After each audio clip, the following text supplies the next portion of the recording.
Very good morning students. आज के lecture हम लोग समझने वाले हैं प्राइमरी की कंस्ट्रेंट। तो प्राइमरी की के बारे में हमने जाना था, कोई ऐसा फील्ड होता है, कोई ऐसा एट्रीब्यूट होता है जिसका यूज़ करके हम टेबल के रोज़ को हम यूनिकली आइडेंटिफाई कर सकते हैं, उन्हें फैच कर सकते हैं।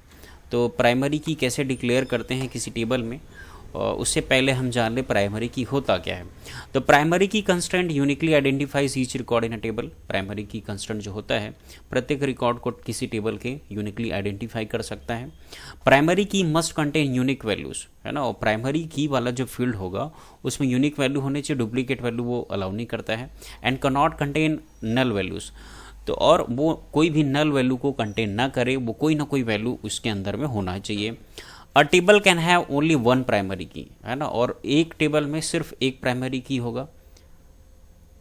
And in the table this primary can consist of single और मल्टीपल कॉलम्स पर।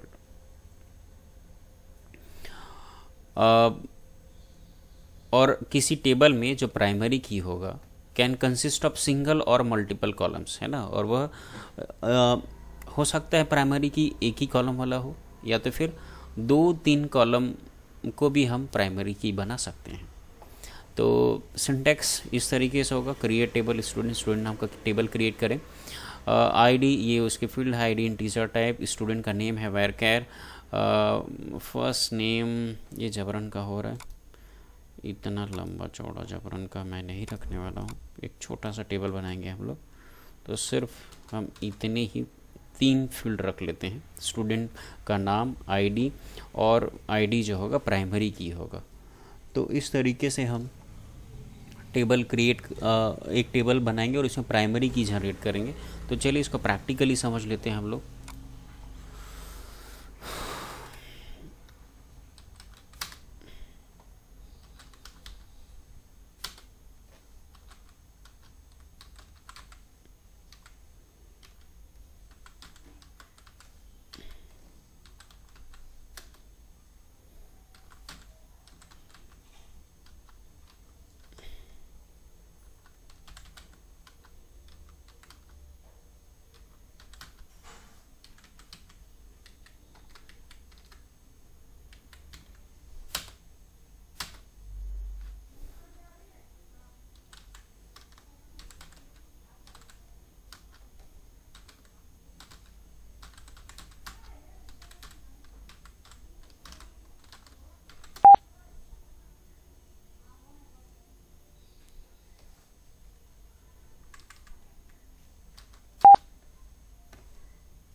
तो यहाँ पर मैंने एक GGPR नाम का एक डेटाबेस क्रिएट किया, show data basis, show data basis. तो यहाँ पर एक GGPR नाम का डेटाबेस क्रिएट हो गया, यूज़ GGPR। अब GGPR डेटाबेस को मैं यूज़ कर रहा हूँ, उसमें एक टेबल क्रिएट कर लेता हूँ, क्रिएट टेबल स्टूडेंट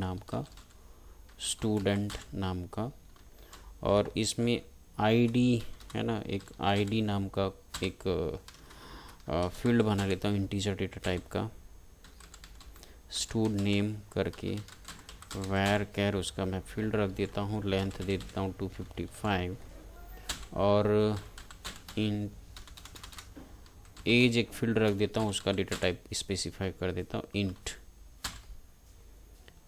तो टेबल क्रिएट हो गया है। थोड़ा सा मैं एक चीज़ भूल गया, यहाँ पर प्राइमरी की डिसाइड करना भूल गया, तो मैं कोई दूसरा टेबल बना देता हूँ। सपोज़ टेबल का नाम मैं रख देता हूँ पर्सन,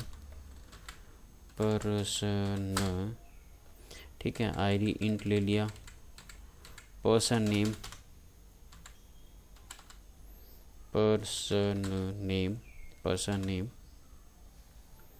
पर्सन PER नेम ले लेता हूँ, PR वेर कर, एज हो गया।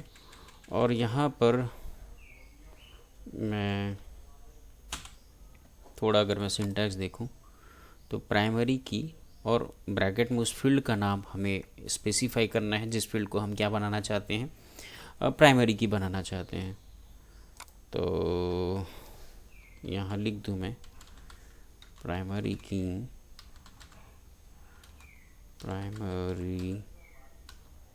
की उस फील्ड का नाम जिसे हमें प्राइमरी की बनाना है, आईडी। तो टेबल क्रिएट हो गया है जिसमें से आईडी जो है प्राइमरी की डिसाइड हो गया है। अगर मैं उसमें वैल्यू इंसर्ट करूं, insert values, insert into, table का नाम है पर्सन वैल्यूज़ देता हूं मैं। सपोज़ मैं आईडी दे देता हूं 1000, यहाँ पर मैं नेम दे देता हूँ सपोज़ हीरा, और यहाँ पर सपोज़ मैं एज दे देता हूँ 30। वैल्यू इंसर्ट हो गया। सपोज़ मैं दूसरा वैल्यू सेम इंसर्ट करता हूँ। चलिए स्टूडेंट का नाम मैं रख देता हूँ यहाँ पर रहीम, उसका भी एज 30। आईडी को मैं सेम करके देखता हूँ। तो यहाँ पर बोला डुप्लीकेट एंट्री, मतलब फॉर प्राइमरी की। तो जिस फील्ड को आपने प्राइमरी की बनाया है उसके लिए डुप्लीकेट एंट्री नहीं दे सकते भाई। तो आप करें क्या, आईडी को जैसे ही आप चेंज करेंगे फिर वो एंट्री ले लेगा। Select star from person. तो इस प्रैक्टिकल से हमने यही सीखा है ना। अगर देखो 101 एंट्री से यदि मैं फिर से डुप्लीकेट रिकॉर्ड इसमें एंटर करने की कोशिश करूँ, duplicate entry not allowed for primary की।